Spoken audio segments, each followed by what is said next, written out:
Good morning from Dhaka. This is Atiqul Bari Chowdhury. I'm glad to be the first to welcome you to our new studio at Ganosamhati, Andolon. Today we have our executive coordinator Abul Hasan Rubel. We'll be discussing what happened to India-Bangladesh relations after the fall of Sheikh Hasina's regime. Welcome Rubel bhai.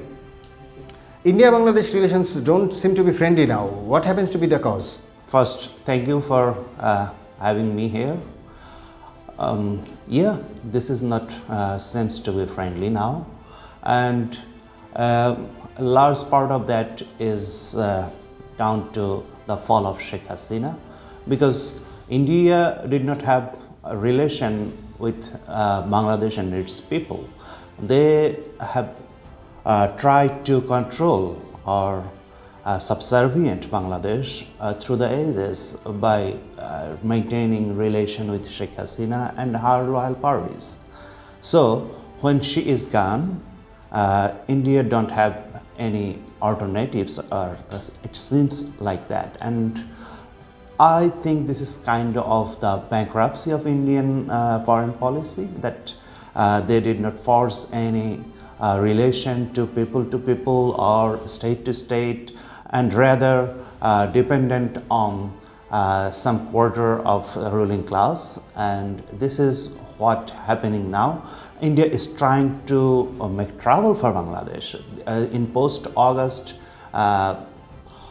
scenario, we have seen that there are many false and fabricated news in Indian media, and Indian media has tried to portray Bangladesh as a some sort of militant Islamist country, and Hindus are like in a severe threat in Bangladesh or something like that. But we don't see this on the ground.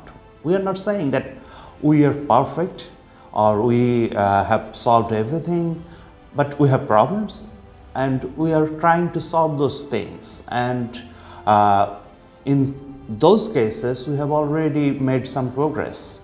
So what was just after the August 5th August, now this is more settled. And now what I have seen in last few days, that Indian media is saying that it is a mass killing what is happening in Bangladesh. This is an utter lie, and they are spreading those lies, and there is spreading those lies not only in their media, they are also doing this to other parts of the Atlantic, like US, UK. They are serving those information there, and we are hearing from their part as well. So this is kind of not a friendly relation in whatever sense. But India talks about minority, especially the Hindu people, how Hindu people have been treated in Bangladesh after the fall of Sheikh Hasina. Do you subscribe to that view? What do you think? Are Hindus safe in Bangladesh? Yeah, I think they. I'm not saying that Hindus are totally empowered or they are so safe in Bangladesh that no one can hurt them or something like that. But they are safer than the Hasina regime. What I see that there are large processions of Hindus in recent years. Or recent times, last 2 months. Why is but that? And they are demanding, they have demands, and government did not hamper any of their processions. What did not happen during the Hasina regime. But what happened in Hasina regime, there are more than 3,000 Hindu temples attacked. There are thousands of Hindu people were under attack, and some of them also died. And there were some cases where the Awami League people was involved directly in those things. But India did not react in any way in that way. So the very question of that Indian ruling class care about Hindus in Bangladesh, I doubt. I don't think that they are anyhow for doing this for the safety of Bangladeshi Hindus. And Bangladeshi Hindus are part of our population. They are our citizens. They have every right to do everything what we have. So this is the case of Bangladesh, and Bangladeshi Hindus are also the part of this country. So why India is interfering like they are the owner of those people? This is not okay. This is not desirable. So what do we see here? This is one thing is that I think their internal politics is more involved here. They want to show that okay, we are for the Hindus, and the Hindutva politics, that is Hindutva-badi, we say in Bangla, and that extreme Hinduism. That extreme Hinduism is now a growing trend in India for last decades, last at least 1 decade. So this politics is served by the BJP and Indian establishment, and then their media and others. So they are trying to use the Hindu card or minority card in Bangladesh. This is not what they want to portray, that we are the savior or something like that. If that was true, what they have done in the last 15 years or something like that, when now Hindu people has more right, and more right to process, more right to throw their demands, and there is a communal harmony. Whatever happened, this is you know, in Chittagong there was one Muslim, so-called, I call it Muslim because he is by his religious identity Muslim, but he was there for a lawyer, so he was murdered there. And many people has thought that okay, there could be, and some Indian media also propagating like that. It was he was like the lawyer of Chinmay Krishnadas, whereas this was the opposite. He was for the state and against Chinmay Krishnadas. So I see a clear misinformation or disinformation here, and this is also trying to like destroy the communal harmony. But Bangladeshi people has always resisted that incite to any communal riot, and they have lived peacefully here.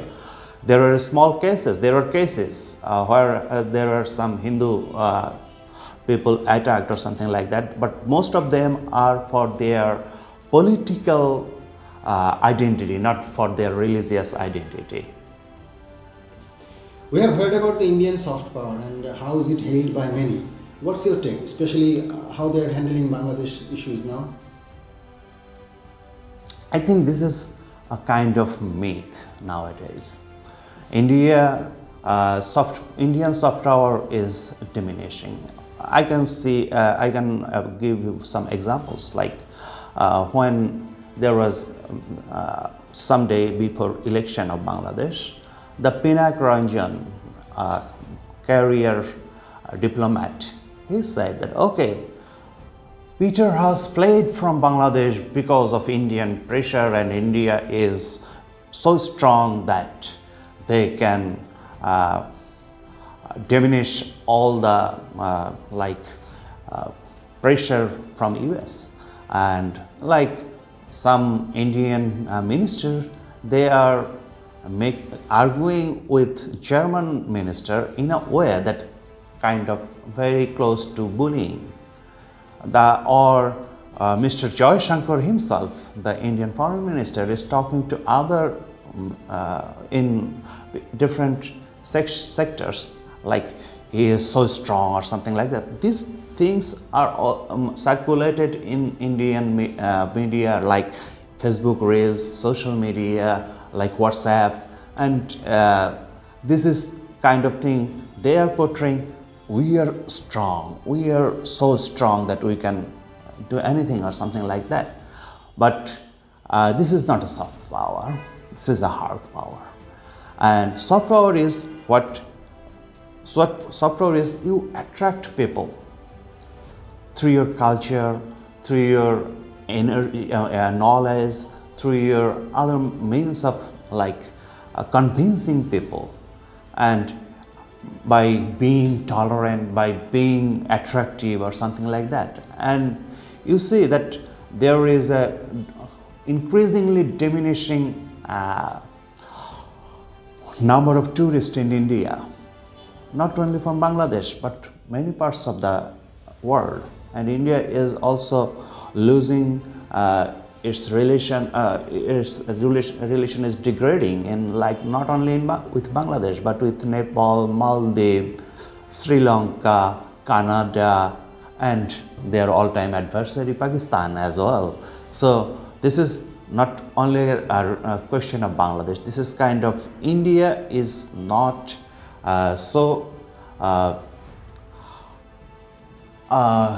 that so much hailed soft power. This is not with them now.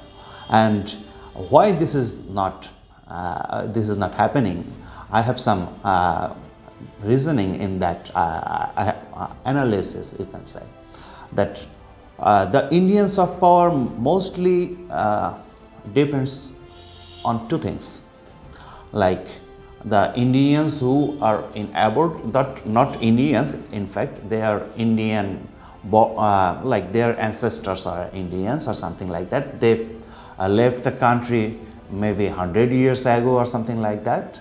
But so they are the early migrants who are in different countries in the Europe or USA or something like that.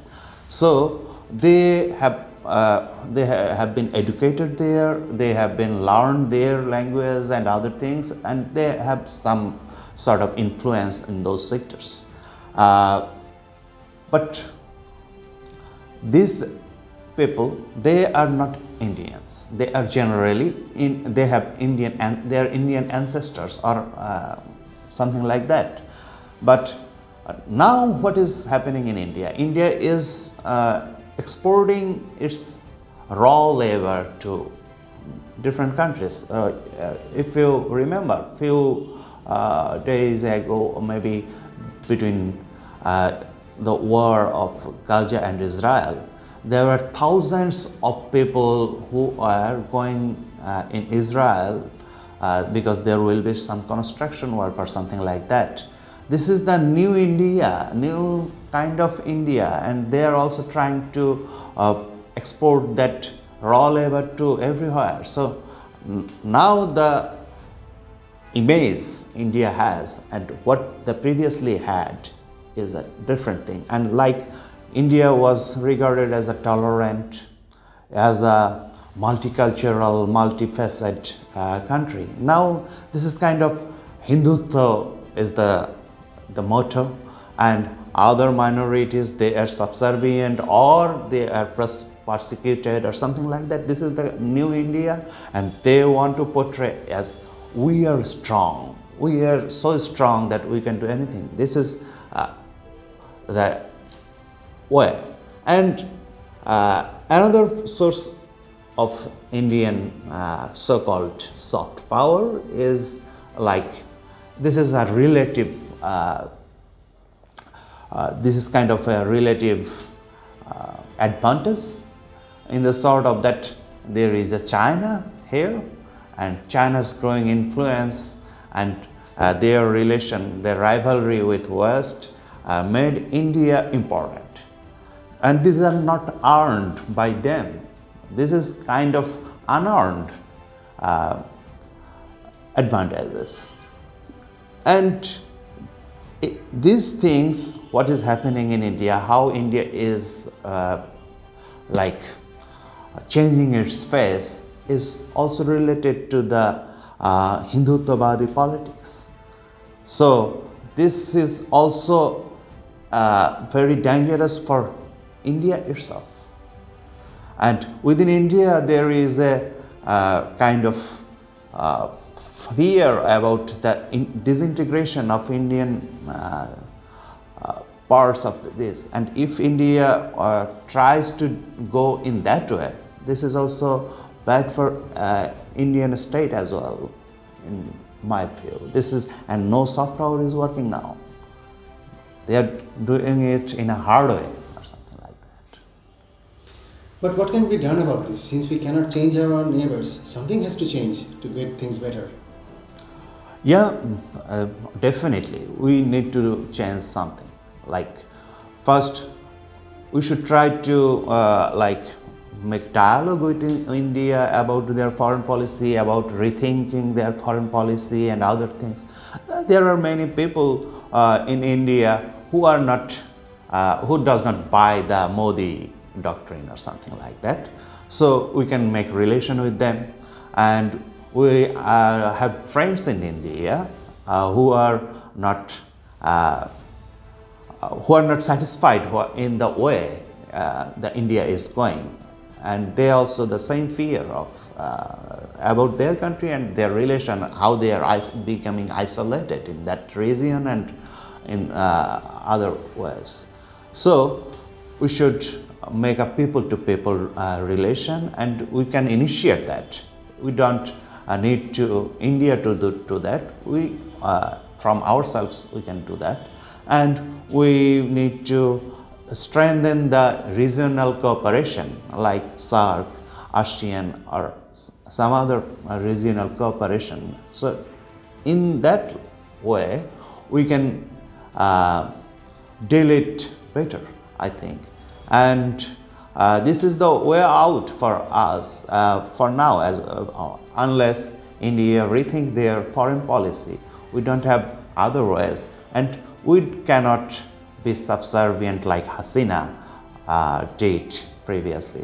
We want equal and respectful relation and people-to-people relation with India. That's for sure, and we will fight for that. Thank you, Mr. Abul Hasan Rubel, for your time today. We hope to have you again in future to discuss some other issues. Thank you, the audience, for watching this episode, and we hope to discuss other things in future. Goodbye.